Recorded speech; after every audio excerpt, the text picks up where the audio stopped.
So recently we had the likes of My Hero Academia and Jujutsu Kaisen coming to an end. With that happening, it has left many to wonder what the future of Shonen Jump magazine is going to look like. Who are going to be the pillars that rise up to create the foundation of the future? Which honestly left me a little confused because in my mind, it's a very obvious answer.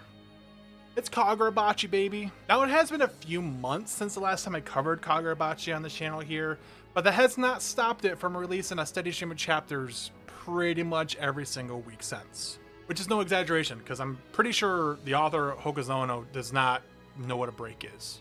Like, that man is just a machine. In that previous video, I did talk about the first arc, which was roughly 20 chapters long. So today, we're going to be covering the second arc, the Rakuzaichi auction, which spans chapters 19 to 44. So without further ado, let's get into the good and the bad of Kagurabachi's second arc.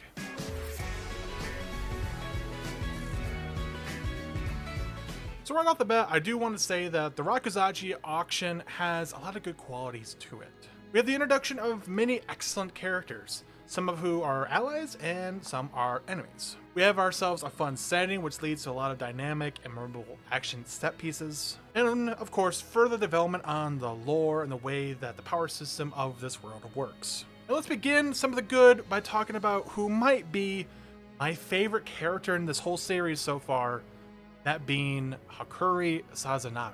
Now, Hakuri starts off like as a total wimp. He's practically good for nothing but leaking information about this auction that his family runs. Now, despite being from a clan who's well known for the sorceries that they're able to conjure, Hakuri never managed to get the handle of those. He was always viewed as the black sheep of the family, if you will. But throughout this arc, we actually see a lot of growth from Hakuri. Not only do we see him actually learning to stand up and face the bullies that have been putting him down his whole life, we also see him have a transformation, a different outlook on life, which leads to him just becoming a more hopeful and positive person. And he grew up thinking he was never anything special, but it turns out that's actually far from the truth. He is one of the most special members of the clan in generations. He's one of the first members of the family since the original patriarch to master like two different sorcerer techniques.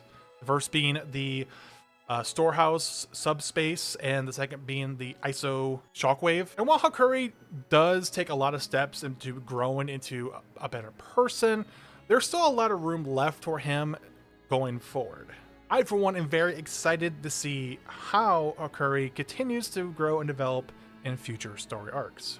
And we also get introduced to the lovely Hiyuki Kagari, the quote-unquote strongest sorcerer of the Kaminabi, who has powers that can rival even those of the Enchanted Blades. Put it simply, Hiyuki is just a badass, no-nonsense, I'm going to focus on the mission to get it done type of gal, which allows her to be a great rival to Chihiro throughout these chapters. More often than not, you'll find that she has the same goals as Chihiro and our other protagonists, but her methodology, or like the way she wants to accomplish those, is where they differ.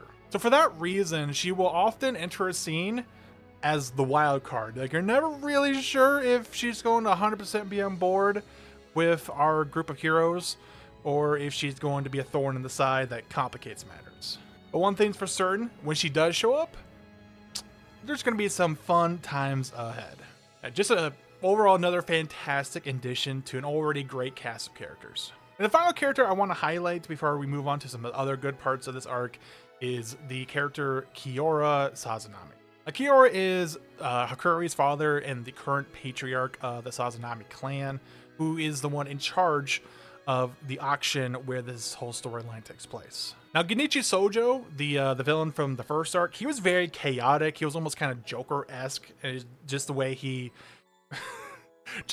he would just do stuff to keep things interesting, regardless if it was the best thing for him or not. The Kiora is a lot more like put together. He's a lot more of a like a persisting dread whenever he is on screen and doing stuff. And while he is like the main antagonist of this story arc, he's not like inherently an evil character. I mean, yes, he is enslaving people and selling them off. That's very much an evil act. But he's not just like power hungry, grab all the money because money's good type of guy. Everything he does is for the sake of upholding the traditions of his clan and trying to create a prosperous future for that clan. Like, he legitimately loves his family and the children who pledge themselves to fight for him. And so when we get to the part where Hakuri is revealed to be betraying the clan, it eats him up inside. He is just brutally disheartened to see it. And of course, because he is the current patriarch of the family, he has the ability to control the subspace of the storehouse. So his powers lead to a lot of really cool interactions where items are like being teleported in and out of the storehouse. People are getting teleported in and out of the storehouse. So when we get to the climax of the arc, needless to say, the fight between him and Chihiro, really cool. And I won't outright spoil the ending in case you still haven't read through these chapters, but I love the way the arc ends, like for him, where Chihiro ends up at the end of the arc and kind of the journey he goes through to get there. Just thought it was a really, really well written character arc for him.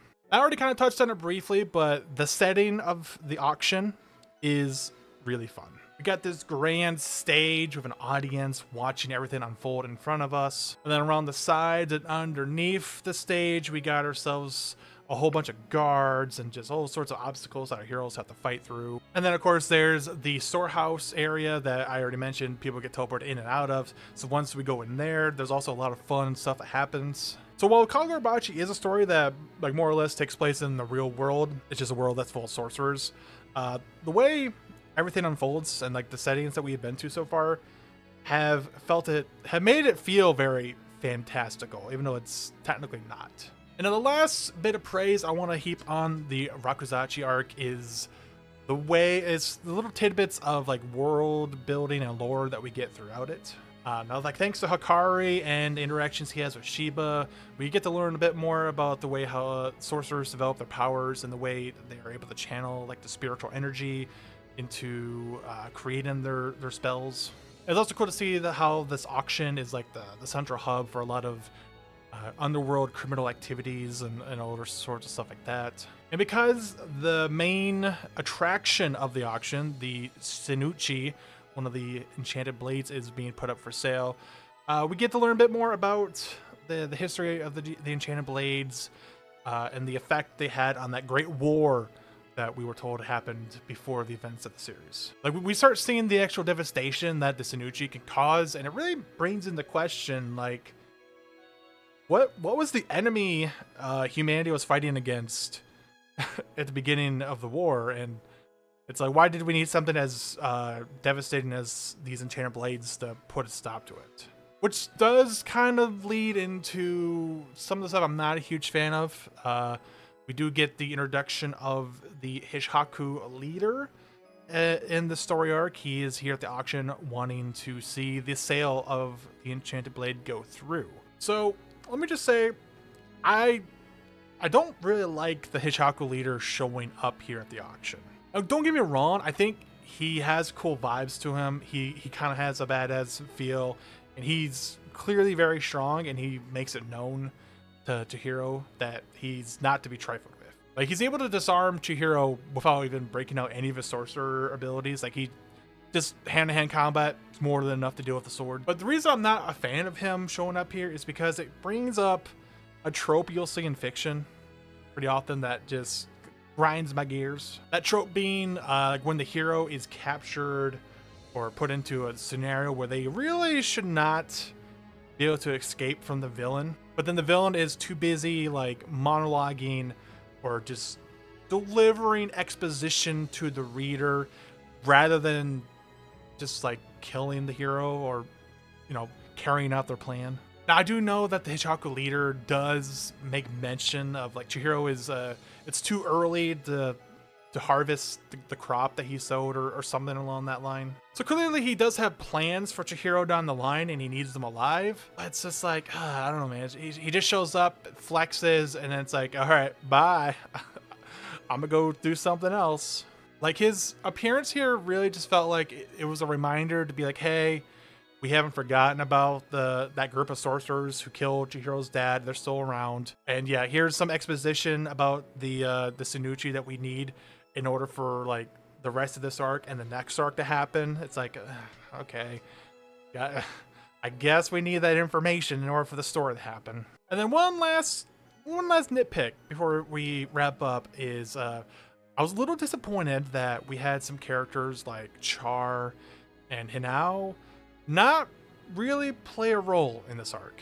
I think in total they get like maybe 2 or 3 panels throughout these like 20 some chapters. During the first arc, they were just comedy gold mines. Like I was having a blast watching Char kind of like make Chihiro be the babysitter and Hinao just kind of being this ditz that she would always get into some fun scenarios whenever things started to escalate.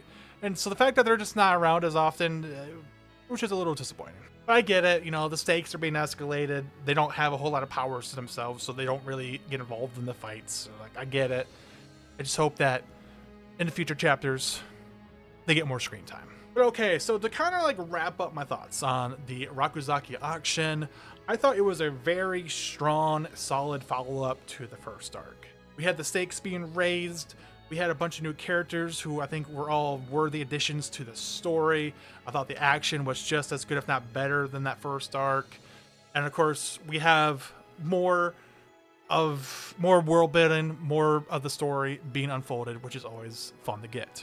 And while I had a gripe or two about the Hichaku leader and the lack of Char and Hinao, they were just that. They were nitpicks. They were not things that were substantial enough to really bring down my overall enjoyment of the story. Kagurabachi came out of the gates really hot as a strong contender to carry Shonen Jump magazine in the future. And I think this group of chapters just solidifies my opinion even more that yes, Kagurabachi will be one of those pillars that will be the future of Shonen Jump going forward. But that's just my 2 cents on the matter. Let me know what you guys think. Do you think Kagurabachi is good? Do you think it will be one of the staples of Shonen Jump going forward? If not, why? Let me know. Let's have a discussion.